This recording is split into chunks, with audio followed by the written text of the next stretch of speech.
तो ये क्यों कहा जा रहा है कि भाजपा सरकार पूर्वाग्रह से काम करती है? लूट का लाइसेंस यूपीए सरकार में मिला हुआ था, है ना?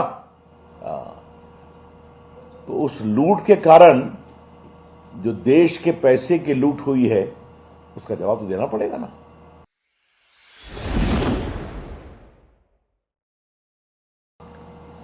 आज लालू प्रसाद के परिवार पर कई संपत्तियों को लेकर रेड हो रही है और उनके सहयोगियों के ऊपर भी रेड हो रही है।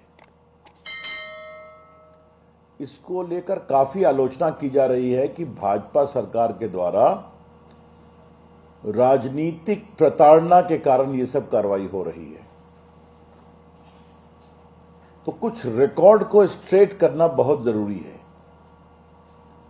लालू प्रसाद जी चारा घोटाले में कन्विक्टेड हैं, कई सप्लायर्स कन्विक्टेड हैं, कई ऑफिसर्स कन्विक्टेड हैं। ये सब सीबीआई इंक्वायरी कब हुई थी, चार्जशीट कब फाइल हुआ था? जब देवेगौड़ा भारत के प्रधानमंत्री थे।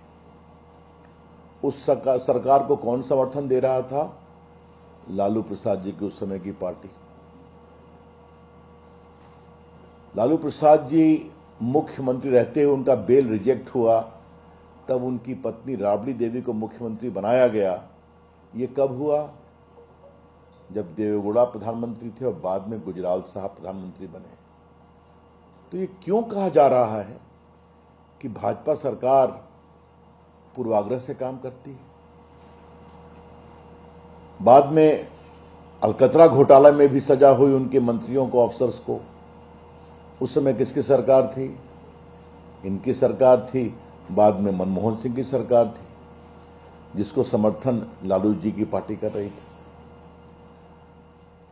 तो आप भ्रष्टाचार करिएगा तो जो सरकार आपके खंभों पर खड़ी है वो भी नहीं बचा पाएगी, क्योंकि कोर्ट ने मॉनिटरिंग किया, कोर्ट ने इंक्वायरी किया, कोर्ट ने आपको सजा दिया। तो जो बार बार तूफान खड़ा किया जा रहा है ये कंप्लीटली बेसलेस है, बेबुनियाद है।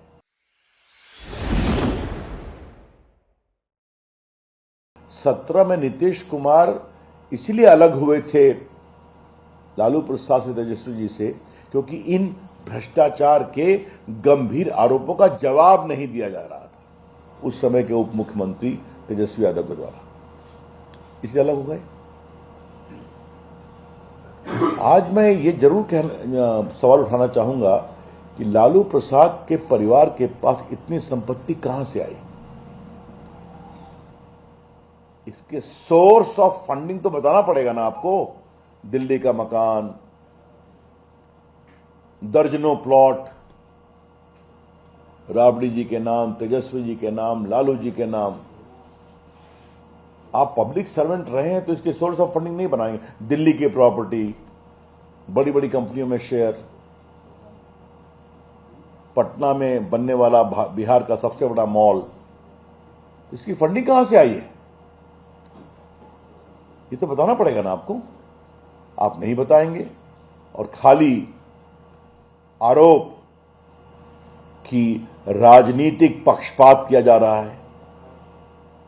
आप भ्रष्टाचार करेंगे, आप लूट करेंगे, आप सरकारी संपत्ति रेलवे की मनचाहा तरीके से उसको अपने भ्रष्टाचार के माध्यम से कंपनियों को देने की कोशिश करेंगे, उनको फायदा पहुंचाएंगे। आप रेलवे में नौकरी के बदले जमीन लेंगे। इन सबों को कोई जवाब नहीं दे रहे हैं वो लोग, आज तक नहीं दे रहे हैं। लेकिन बस 24 के चुनाव के लिए किया जा रहा है। तो ये सारे आरोप बेबुनियाद हैं और भ्रष्टाचार करेंगे तो कार्रवाई तो होगी।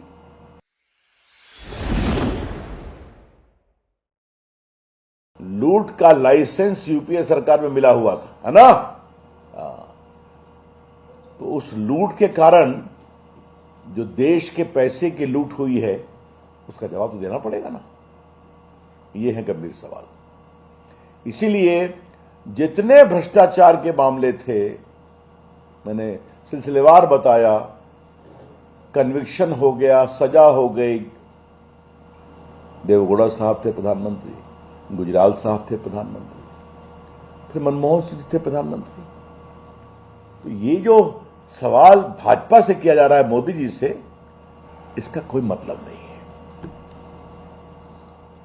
वही सवाल सिसोदिया जी के बारे में कहा जाएगा, बार बार कहा जा रहा है कि परेशान किया जा रहा है। तो ये सवाल का जवाब तो आपको देश को देना पड़ेगा ना कि कमीशन 2% से या 5% से 12% क्यों कर दिया गया। दिल्ली में शराब पीने की उम्र 21 से घटाकर 18 क्यों कर दी गई।